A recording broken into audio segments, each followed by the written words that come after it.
بسم اللہ الرحمن الرحیم۔ محترم ناظرین، السلام علیکم ورحمۃ اللہ وبرکاتہ۔ آج کی نشست میں آپ حضرات کا استقبال ہے۔ الحمدللہ کفا وسلام علی عبادہ الذین اصطفیٰ، اما بعد۔ آج کی نشست میں سورہ نساء سورہ نمبر 4 میں آیت نمبر 43 سے آیت نمبر 59 تک 17 آیتیں ہیں۔ اعوذ باللہ من الشیطان الرجیم، بسم اللہ الرحمن الرحیم۔ یا ایھا الذین آمنوا لا تقربوا الصلاۃ وانتم سکارى حتى تعلموا ما تقولون ولا جنبا الا عابري سبیل حتى تغتسلوا وان كنتم مرضى او على سفر او جاء احد منكم من الغائط او لامستم النساء فلم تجدوا ماء فتيمموا صعيدا طيبا فامسحوا بوجوهكم وايديكم ان اللہ كان عفوا غفورا۔ اے لوگو جو ایمان لائے ہو، تم اس وقت نماز کے قریب نہ جاؤ جب تم نشے میں ہو، یہاں تک کہ تم سمجھنے لگو جو کچھ تم کہتے ہو، اور نہ ناپاکی کی حالت میں نماز کے قریب جاؤ یہاں تک کہ تم غسل کر لو۔ ہاں، اگر راہ چلتے گزرو تو اور بات ہے، اور اگر تم بیمار ہو یا سفر میں ہو یا تم میں سے کوئی رفع حاجت سے فارغ ہو کر آیا ہو یا تم نے عورتوں سے مباشرت کی ہو، پھر تمہیں پانی نہ ملے تو پاک مٹی سے تیمم کر لو اور اسے اپنے منہ اور ہاتھ پر مل لو، بے شک اللہ بہت معاف کرنے والا، بڑا بخشنے والا ہے۔ الم تر الی الذین اوتوا نصیبا من الکتاب یشترون الضلالۃ ویریدون ان تضلوا السبیل۔ اے نبی، کیا آپ نے ان لوگوں کو نہیں دیکھا جنہیں کتاب کا کچھ حصہ دیا گیا؟ وہ گمراہی خریدتے ہیں اور یہ چاہتے ہیں کہ تم بھی سیدھی راہ سے بہک جاؤ۔ واللہ اعلم باعدائکم وکفی باللہ ولیا وکفی باللہ نصیرا۔ اور اللہ تمہارے دشمنوں کو خوب جانتا ہے، اور اللہ دوست اور مددگار کے طور پر کافی ہے۔ من الذین ہادوا یحرفون الکلم عن مواضعہ ویقولون سمعنا وعصینا واسمع غیر مسمع وراعنا لیا بألسنتہم وطعنا فی الدین ولو انہم قالوا سمعنا واطعنا واسمع وانظرنا لکان خیرا لہم واقوم ولکن لعنہم اللہ بکفرہم فلا یؤمنون الا قلیلا۔ یہودیوں میں سے کچھ لوگ الفاظ کو ان کے موقع محل سے پھیر دیتے ہیں اور پھر اپنی زبانوں کو توڑ موڑ کر سچے دین کے خلاف طعنہ زنی کرتے ہیں۔ نبی صلی اللہ علیہ وسلم سے کہتے ہیں ہم نے سنا اور ہم نے نافرمانی کی، اور کہتے ہیں سنو اگرچہ تم اس قابل نہیں ہو کہ تمہیں کچھ سنایا جائے، اور آپ سے مخاطب ہو کر کہتے ہیں راعینا، یعنی اے ہمارے چرواہے۔ اور بے شک اگر وہ کہتے ہم نے سنا اور ہم نے اطاعت کی اور ہماری بات سنیے اور ہماری طرف نظر کیجیے تو ان کے لیے بہتر اور نہایت مناسب ہوتا، لیکن اللہ نے ان کے کفر کی وجہ سے ان پر لعنت کی، چنانچہ وہ سوائے چند لوگوں کے ایمان نہیں لاتے۔ یا ایھا الذین اوتوا الکتاب آمنوا بما نزلنا مصدقا لما معکم من قبل ان نطمس وجوہا فنردها علی ادبارها او نلعنہم کما لعنا اصحاب السبت وکان امر اللہ مفعولا۔ اے لوگو جنہیں کتاب دی گئی، اس قرآن پر ایمان لاؤ جو ہم نے نازل کیا، وہ اس کی تصدیق کرنے والا ہے جو تمہارے پاس ہے۔ تم ایمان لاؤ اس سے پہلے کہ ہم چہرے بگاڑ دیں، پھر انہیں پیچھے کی طرف پھیر دیں یا ان پر اسی طرح لعنت بھیجیں جس طرح ہم نے سنیچر والوں پر لعنت بھیجی تھی۔ اور یاد رکھو اللہ کا حکم اٹل ہے۔ ان اللہ لا یغفر ان یشرک بہ ویغفر ما دون ذلک لمن یشاء ومن یشرک باللہ فقد افتری اثما عظیما۔ بے شک اللہ یہ گناہ نہیں بخشا کہ اس کے ساتھ شرک کیا جائے، اور وہ اس کے علاوہ جسے چاہے بخش دیتا ہے، اور جس نے اللہ کے ساتھ شریک کیا تو اس نے جھوٹ گڑھا اور بڑے گناہ کا کام کیا۔ الم تر الی الذین یزکون انفسہم بل اللہ یزکی من یشاء ولا یظلمون فتیلا۔ اے نبی، کیا آپ نے انہیں نہیں دیکھا جو اپنی پاکیزگی خود بیان کرتے ہیں، جو اپنی بڑائی خود بیان کرتے ہیں، بلکہ اللہ جسے چاہتا ہے پاک کرتا ہے، اور لوگوں پر کھجور کی گٹھلی کے دھاگے برابر بھی ظلم نہیں کیا جائے گا۔ انظر کیف یفترون علی اللہ الکذب وکفی بہ اثما مبینا۔ دیکھیے وہ کس طرح اللہ پر جھوٹ گڑھتے ہیں، اور ان کے گناہگار ہونے کے لیے یہی کھلا گناہ کافی ہے۔ الم تر الی الذین اوتوا نصیبا من الکتاب یؤمنون بالجبت والطاغوت وَيَقُولُونَ لِلَّذِينَ كَفَرُوا هَؤُلَاءِ أَهْدَىٰ مِنَ الَّذِينَ آمَنُوا سَبِيلًا۔ کیا آپ نے ان لوگوں کو نہیں دیکھا جنہیں کتاب کا کچھ حصہ دیا گیا؟ ان کا حال یہ ہے کہ وہ بتوں اور شیطانوں پر ایمان رکھتے ہیں، اور کافروں کے بارے میں کہتے ہیں کہ یہ لوگ ایمان لانے والوں سے زیادہ ہدایت والے ہیں۔ اولئک الذین لعنہم اللہ ومن یلعن اللہ فلن تجد لہ نصیرا، وہی لوگ ہیں جن پر اللہ نے لعنت کی، اور جس پر اللہ لعنت کرے تو اس کے لیے آپ قطعاً کوئی مددگار نہیں پائیں گے۔ ام لہم نصیب من الملک فاذا لا یؤتون الناس نقیرا، کیا وہ سمجھتے ہیں کہ انہیں بادشاہی کا کچھ حصہ ملا ہے، پھر تو وہ اس میں سے لوگوں کو تل برابر بھی نہیں دیں گے۔ ام یحسدون الناس علی ما آتاہم اللہ من فضلہ فقد آتینا آل ابراہیم الکتاب والحکمہ وآتیناہم ملکا عظیما، کیا وہ اس پر لوگوں سے حسد کرتے ہیں جو اللہ نے انہیں اپنے فضل سے دیا ہے؟ چنانچہ ہم نے آل ابراہیم کو کتاب اور حکمت دی اور بہت بڑی بادشاہت دی۔ فمنہم من آمن بہ ومنہم من صد عنہ وکفی بجہنم سعیرا، تو ان میں سے بعض وہ ہیں جو اس پر ایمان لائے اور بعض وہ ہیں جو اس پر ایمان لانے سے باز رہے، اور ان کے لیے دہکتا جہنم ہی کافی ہے۔ ان الذین کفروا بآیاتنا سوف نصلیہم نارا کلما نضجت جلودہم بدلناہم جلودا غیرہا لیذوقوا العذاب ان اللہ کان عزیزا حکیما، بے شک جن لوگوں نے ہماری آیتوں کا انکار کیا ہم جلد انہیں آگ میں ڈالیں گے، جب ان کی کھالیں جل جائیں گی تو ہم ان کی جگہ دوسری کھالیں چڑھا دیں گے تاکہ وہ عذاب چکھیں، بلا شبہ اللہ بہت زبردست بڑی حکمت والا ہے۔ والذین آمنوا وعملوا الصالحات سندخلهم جنات تجری من تحتها الانہار خالدین فیہا ابدا لہم فیہا ازواج مطہرہ وندخلهم ظلا ظلیلا، اور جو لوگ ایمان لائے اور انہوں نے نیک عمل کیے انہیں ہم جلد ایسے باغوں میں داخل کریں گے جن کے نیچے نہریں بہتی ہیں اور وہ ان میں ہمیشہ رہیں گے، وہاں ان کے لیے پاکیزہ بیویاں ہوں گی اور ہم انہیں گھنی چھاؤں میں داخل کریں گے۔ ان اللہ یأمرکم ان تؤدوا الامانات الی اہلہا وَإِذَا حَكَمْتُمْ بَيْنَ النَّاسِ أَن تَحْكُمُوا بِالْعَدْلِ إِنَّ اللَّهَ نِعِمَّ مَا يَعِظُكُمْ بِهِ إِنَّ اللَّهَ كَانَ سَمِيعًا بَصِيرًا، بے شک اللہ تمہیں حکم دیتا ہے کہ تم امانتیں ان کے حقداروں کو واپس کر دو، اور جب تم لوگوں کے درمیان فیصلہ کرو تو انصاف کے ساتھ فیصلہ کرو، بے شک اللہ تمہیں بہت ہی اچھی بات کی نصیحت کرتا ہے، بے شک اللہ خوب سننے والا خوب دیکھنے والا ہے۔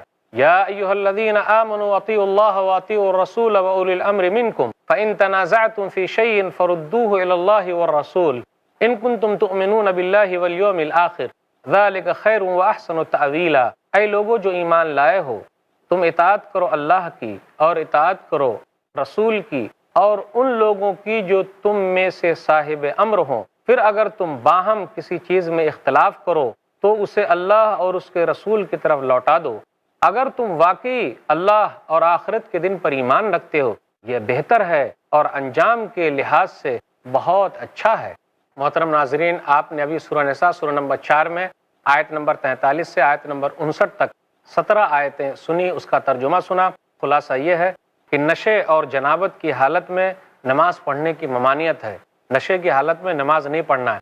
اصل میں یہ شراب کے بارے میں مسئلہ ہے، اور قرآن کریم میں یہ دوسرا حکم ہے جو یہ نازل ہو رہا ہے۔ قرآن کریم میں شراب کے بارے میں سورہ مائدہ میں ہے، اس کے بعد سے شراب ہمیشہ کے لیے حرام ہو جائے گی، اس کی ترتیب آئی ہے تو اس کا ذکر آیا ہے، تو یہ دوسرا حکم ہے جس کا تذکرہ ہے۔ پھر اسی طرح تیمم کا کچھ بیان ہے، گمراہی کی وجہ سے تحریف کرنے کی وجہ سے یہودیوں کی مذمت بیان کی گئی ہے کہ یہودی لوگ کہتے ہیں کہ کافر لوگ اچھے ہیں، ایمان والے اچھے نہیں ہیں، تو ان کو پھٹکارا گیا ہے۔ پھر اسی طریقے سے وہ لوگ نبی صلی اللہ علیہ وسلم کے ساتھ جب بات کرتے تھے تو بات کرنے کا انداز بھی غلط تھا، نبی صلی اللہ علیہ وسلم کو چرواہا کہتے تھے، پھر اسی طرح کہتے تھے ہم نے آپ کی بات سنی اور آپ کی بات کو جھٹلایا، ہم ایمان لانے والے نہیں ہیں۔ تو اللہ تعالیٰ نے ان لوگوں کو روکا، ان لوگوں کو منع فرمایا کہ دیکھو تمہارا نقصان بہت ہوگا۔ سنیچر والوں کا کیا حال ہوا، سبت والوں کا کیا حال ہوا، اللہ تعالیٰ نے ان لوگوں کو برباد کر دیا، تو ان کو ڈرانا مقصود ہے۔ پھر اسی طریقے سے شرک کے بارے میں ہے، جو دنیا سے چلا گیا، توحید پر نہیں رہا، کلمہ نہیں پڑھا، لا الہ الا اللہ محمد الرسول اللہ نہیں پڑھا، تو ہمیشہ کے لیے وہ جہنم میں داخل ہوگا۔ شرک پر جس کا خاتمہ ہوا وہ جنت میں کبھی بھی نہیں جا سکتا۔ پھر اسی طریقے سے اس کے بعد یہ ذکر ہو رہا ہے کہ جو لوگ اللہ کی کتابوں کا انکار کر رہے ہیں، رسول اللہ صلی اللہ علیہ وسلم کا انکار کر رہے ہیں، تو ان کا حشر بہت برا ہونے والا ہے، جہنم میں وہ لوگ رہیں گے۔ پھر اس کے بعد یہ ذکر ہو رہا ہے کہ جو لوگ نیک ہیں، جنت کے اندر ہے، بہترین باغ ہے، ان کے لیے پاک بیویاں ہیں۔ اس کے بعد یہ ذکر ہو رہا ہے لوگوں دیکھو امانت اگر تمہارے پاس رکھی جائے تو امانت میں خیانت مت کرو، پھر اسی طرح جب فیصلے کے لیے تم کو بلایا جائے، تم جج ہو تو بہترین فیصلہ کرو۔ اس کے بعد جو آیت ہے آیت نمبر 59 سورہ نساء سورہ نمبر 4 میں، بہت اہم آیت ہے، یہ تمام آیتیں اہم ہیں، لیکن اس کے اندر یہ کہا گیا اے ایمان والو اللہ کی اطاعت کرو، رسول اللہ صلی اللہ علیہ وسلم کی اطاعت کرو، اور جو تمہارے ذمہ دار ہیں اس کی اطاعت کرو، لیکن جب جھگڑا ہو جائے تو صرف اللہ کی طرف پلٹو اور رسول اللہ صلی اللہ علیہ وسلم کی طرف پلٹو، یعنی قرآن و حدیث کے پاس آؤ اور اپنے جھگڑے کو ختم کر لو، یہ زیادہ بہتر ہے۔ تو یہ کچھ خلاصہ تھا۔ اب مختصر تفسیر کامنٹری آپ کے سامنے ہے جو آیتیں پڑھی گئی سورہ نساء کے اندر۔ تو یہ آیت نمبر 43 ہے، یا ایھا الذین آمنوا لا تقربوا الصلاۃ وانتم سکارى حتى تعلموا ما تقولون، اے ایمان والو تم نماز کے قریب مت جاؤ۔ اگر کوئی صرف اتنا پڑھ دے کہ نماز کے قریب مت جاؤ تب تو غلط ہو جائے گا کہ جی نماز ہی نہیں پڑھنا، یہ مراد لے رہے ہیں، لیکن یہاں نہیں، یہ حکم ہے کہ شراب پی کر نماز مت پڑھو، کیونکہ تم سمجھ ہی نہیں پاؤ گے کیا پڑھ رہے ہو۔ تو یہ قرآن کریم کے اندر شراب کے بارے میں دوسرا حکم ہے۔ پہلا حکم ہم سن چکے ہیں سورہ بقرہ سورہ نمبر 2 آیت نمبر 219، یسألونک عن الخمر والمیسر، وہ لوگ آپ سے شراب اور جوئے کے بارے میں پوچھتے ہیں، تو آپ کہہ دیجئے اس میں گھاٹا بھی ہے اور کچھ فائدہ بھی ہے۔ تو یہ پہلا حکم تھا۔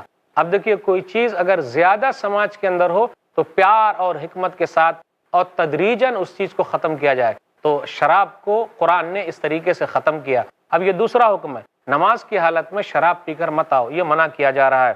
پھر اس کے بعد یہ ذکر ہے تیمم کرنے کا، کہ تیمم کب کریں گے؟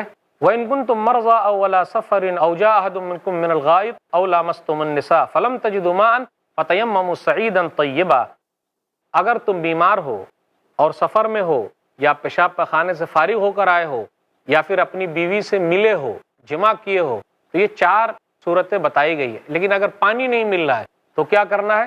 تیمم کرنا ہے، اس کا تذکرہ ہوا۔ جنبی آدمی کے لیے، جو آدمی ناپاک ہو اس کے لیے بھی تیمم ہے، تو تیمم کرنا ہے۔ اب جو ذکر ہوا کہ بیمار کے لیے، تو بیماری سے مراد یہ ہے کہ ایسی بیماری کہ اگر ہم اور آپ پانی کا استعمال کر لیں گے تو بیماری بڑھ جائے گی، تو یہ پانی کا استعمال نہیں کرنا ہے بلکہ تیمم کر لینا، لیکن نماز کسی بھی حالت میں معاف نہیں۔ ایک حدیث پر غور کریں، صحیح بخاری کتاب التیمم کتاب نمبر 7 حدیث نمبر 348، عمران بن حسین خزائی رضی اللہ تعالیٰ عنہ کہتے ہیں ان رسول اللہ صلی اللہ علیہ وسلم رأى رجلا معتزلا لم يصلي في القوم، کہ رسول اللہ صلی اللہ علیہ وسلم نے الگ تھلگ ایک آدمی کو دیکھا جس نے قوم کے ساتھ نماز نہیں پڑھی تھی، تو نبی صلی اللہ علیہ وسلم نے فرمایا یا فلاں ما منعك ان تصلي في القوم، تو نے ہم لوگوں کے ساتھ نماز کیوں نہیں پڑھی؟ فقال یا رسول اللہ اصابتنی جنابہ ولا ماء، قال علیک بالصعید فانه یکفیک، اس نے کہا اے اللہ کے رسول میں جنبی ہوں، یعنی میں ناپاک ہوں، تو نبی صلی اللہ علیہ وسلم نے فرمایا مٹی ہے، پاک ہے، تمہارے لیے کافی ہے۔ تیمم کا طریقہ کیا ہے؟ تیمم کا اصل معنی ہوتا ہے قصد کرنا، ارادہ کرنا۔ طریقہ یہ ہے کہ ایک ہی مرتبہ ہاتھ زمین پر مار کر پھر کلائی تک دونوں کو اسی طریقے سے کلائی سمیت چہرے پر ایک مرتبہ مل لیں، تیمم ہو گیا، کوئی تک مٹی لگانے کی ضرورت نہیں ہے۔ فَامْسَحُوا بِوُجُوهِكُمْ وَأَيْدِيكُمْ، پھر منہ اور ہاتھ پر مسح کر کے تیمم کر لو، منہ پر اور ہاتھ پر مسح کر کے تیمم کر لو۔ تیمم طہارت میں وضو کا بدل ہے۔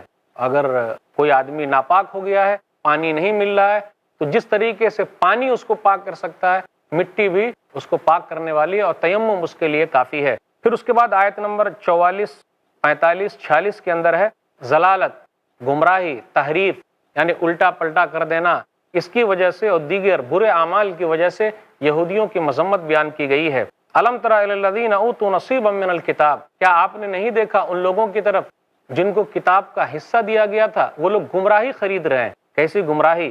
یہودی لوگ کیا کرتے تھے؟ یحرفون الکلم عن مواضع، وہ لوگ کلمے کو اپنی جگہ سے ہٹا دیتے تھے۔ پھر اسی طرح وہ لوگ کہتے تھے سمعنا وعصینا، ہم نے سنا اور ہم نے نافرمانی کی۔ اسی طرح ان کا یہ کہنا راعینا، تو اس کو کیا کہتے تھے؟ راعینا، عین کے بعد یا لگا دیتے تھے، اے ہمارے چرواہے۔ یہودیوں کی حالت یہ تھی کہ یہ ہدایت کے بجائے گمراہی کو خرید رہے ہیں۔ رسول اللہ صلی اللہ علیہ وسلم پر نازل کردہ جو کتابیں ہیں اس کا انکار کر رہے ہیں، رسول اللہ صلی اللہ علیہ وسلم کی صفات کو چھپاتے ہیں جو ان کی کتابوں میں موجود ہے کہ آخری رسول آنے والے ہیں، وہ محمد صلی اللہ علیہ وسلم ہے، تو وہ لوگ چھپاتے تھے۔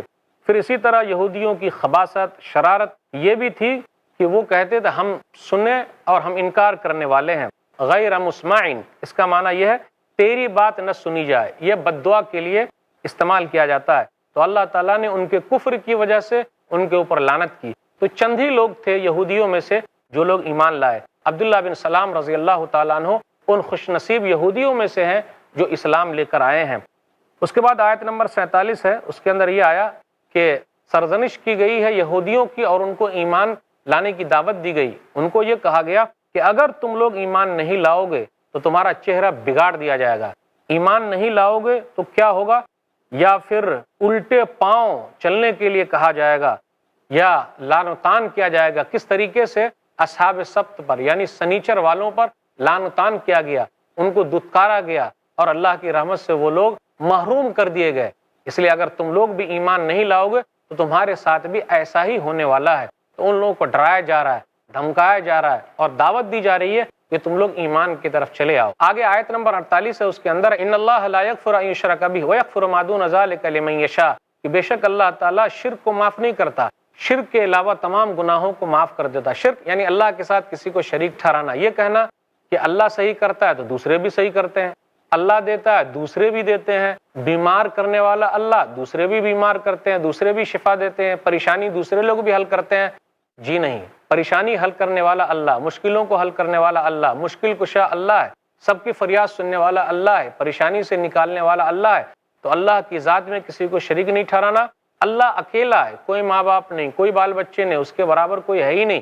پھر اسی طریقے سے اللہ تعالیٰ کی جتنی بھی صفات ہیں، وہ دیتا ہے، لیتا ہے، بیمار کرتا ہے، سنتا ہے، سب کی پریشانی کو دور کرتا ہے۔ اللہ کالی رات میں کالے پتھر پر کالی چونٹی کے رینگنے کی آہٹ کو جانتا ہے، سب کی پریشانی کو اکیلے دور کرتا ہے۔ لیکن اللہ کو چھوڑ کر لوگ دوسری طرف جا رہے ہیں تو اللہ کبھی بھی شرک کو معاف نہیں کرے گا۔ اسی حالت میں دنیا سے چلے گئے، توبہ نہیں کیا، توحید والے نہیں بنے، ایک اللہ کو نہیں مانا، لا الہ الا اللہ محمد الرسول اللہ نہیں پڑھا، تو اس کا ٹھکانہ جہنم ہے، ہمیشہ وہ لوگ جہنم میں رہیں گے، سورگ ان کو نہیں ملے گا بلکہ نرگ ہی نرگ ہے ایسے لوگوں کے لیے۔ اس لیے ڈرنا چاہیے، ڈرایا جا رہا ہے کہ اللہ تعالیٰ شرک کو معاف نہیں کرے گا، اس کے علاوہ جتنے بھی گناہ ہیں لوگ لے کر آئیں اللہ معاف کر دے گا۔ ایک حدیث پر غور کریں، سنن ترمذی کتاب الدعوات کتاب نمبر 45 حدیث نمبر 3540، صحیح حدیث ہے یہ۔ انس بن مالک رضی اللہ تعالیٰ عنہ کہتے ہیں سمعت رسول اللہ صلی اللہ علیہ وسلم یقول، میں نے رسول اللہ صلی اللہ علیہ وسلم کو فرماتے ہوئے سنا، حدیث قدسی ہے یہ، قال اللہ تبارک و تعالی یا ابن آدم انک ما دعوتنی ورجوتنی غفرت لک علی ما کان فیک ولا ابالی، یا ابن آدم لو بلغت ذنوبک عنان السماء ثم استغفرتنی غفرت لک ولا ابالی، یا ابن آدم انک لو اتیتنی بقراب الارض خطایا ثم لقیتنی لا تشرک بی شیئا لاتیتک بقرابها مغفرتا۔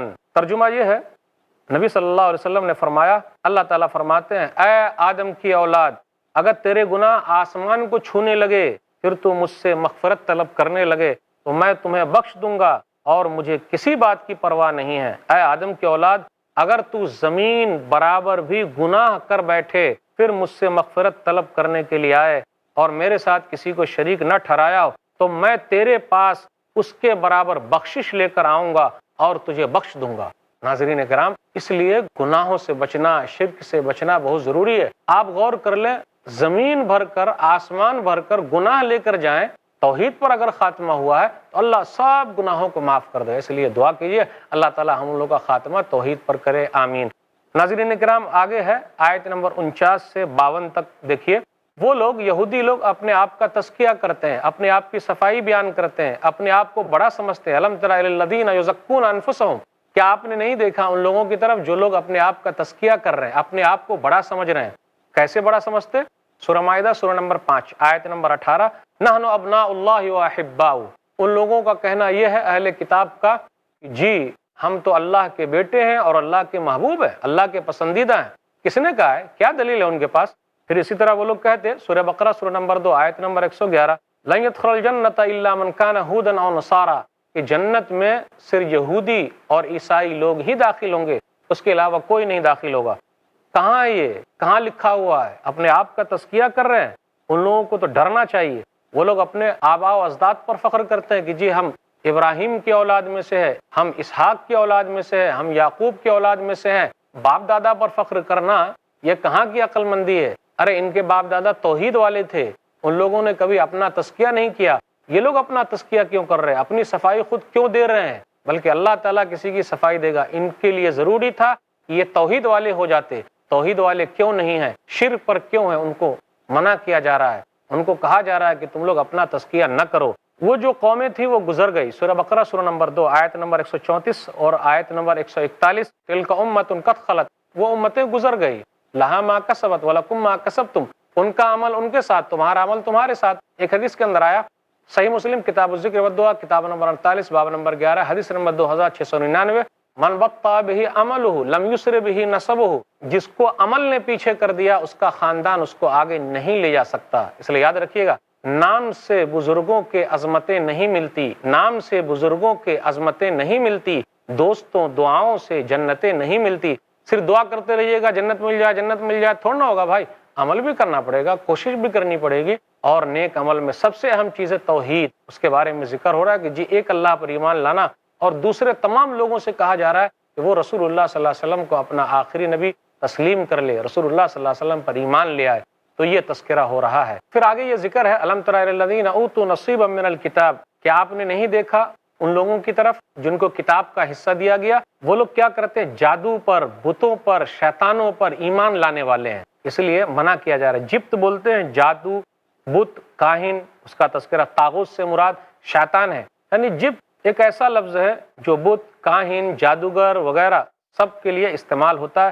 ہر وہ چیز جس کو اللہ تعالیٰ کے علاوہ پوجا جائے تو کہا جائیں گے یہی تو طاغوت ہے۔ کافروں کے بارے میں وہ لوگ کہتے ہیں کہ جی مسلمانوں پر فضیلت حاصل ہے، وہ لوگ اچھے ہیں، کہاں سے لیا ہے وہ لوگ؟ اس لیے یہودیوں کو منع کیا جا رہا ہے کہ تم لوگ وہ باتیں مت کہو جو تمہارے پاس کچھ بھی نہیں ہے۔ پھر اس کے بعد آیت نمبر 53 سے 55 تک ہے، کیا ان لوگوں کو حکومت ملی؟ کیا ہو گیا ہے؟ اگر ان کو حکومت مل جائے تو وہ لوگ کھجور کی گٹھلی پر جو چھلکا ہے اس کے برابر بھی وہ لوگ کسی کو حصہ نہیں دیں گے، وہ لوگ حسد کرنے والے ہیں۔ پھر آگے یہ ذکر ہو رہا آیت نمبر 56-57 میں کہ لوگوں کو کہا جاتا ہے کہ لوگوں کو چاہیے کہ وہ اللہ کی بات مانے، رسول اللہ صلی اللہ علیہ وسلم کی بات مانے، اور جو ذمہ دار ہیں اس کی بات مانے۔ پھر آگے کہا گیا فَإِن تَنَازَعْتُمْ فِي شَيْءٍ فَرُدُّوهُ إِلَى اللَّهِ وَالرَّسُولِ، جب جھگڑا ہو جائے تو کہاں آؤ؟ قرآن کی طرف آؤ، رسول کی طرف آؤ۔ تیسرا نمبر غائب ہے، جو تمہارے ذمہ دار ہیں ان کے پاس جاؤ۔ نہیں، جھگڑا جب تک نہیں ہے تب تک تو ہم بات مانیں گے، فقہا کی، علماء کی، جو بھی بات سمجھائیں، جو ذمہ دار ہیں ان کی بات مانیں گے، لیکن جب جھگڑا ہو جائے تو قرآن و حدیث کی بات مانیں گے۔ اس کے بعد یہ ہے جو لوگ کفر پر ہیں، اس سے پہلے جو آیتیں گزری اس کے اندر یہ تھا جو کفر پر ہیں ان کے لیے جہنم ہے، اور چمڑا جل جائے گا، پھر نیا چمڑا چڑھا جائے گا۔ تو یہ چمڑا جل جائے گا، نیا چمڑا چڑھایا جائے گا، یہ سب سے اہم چیز ہے۔ کلما نضجت جلودہم بدلناہم جلودا غیرہا لیذوقوا العذاب، کہ ہمیں اور آپ کو جو تکلیف ہوتی ہے وہ چمڑے میں، تو اللہ نیا چمڑا چڑھائے گا۔ تو اللہ تعالیٰ اس بات پر قادر ہے کہ بار بار وہ جلائے اور بار بار نیا چمڑا چڑھا دے، لیکن جو لوگ نیک ہیں ان کے لیے جنت ہے، وہاں ان کے لیے بڑا فائدہ ہے۔ تو اس لیے ناظرین اکرام، ہم سب کے لیے ضروری ہے ہم توحید والے ہو جائیں، جو توحید پر ہیں خاتمہ کے لیے دعا کریں کہ اللہ توحید پر خاتمہ کرے، پھر اسی طرح نیک اعمال میں آگے بڑھے۔ اللہ ہم سب کو اس کی توفیق دے، آمین۔ وآخر دعوانا الحمدللہ رب العالمین، وصلی اللہ علی نبینا محمد وآلہ وصحبہ اجمعین، والسلام علیکم ورحمۃ اللہ وبرکاتہ۔ اللہ کے دین کی دعوت اور لوگوں تک پہنچانے کے لیے اس ویڈیو کو ضرور لائک، شیئر، کمنٹ اور سبسکرائب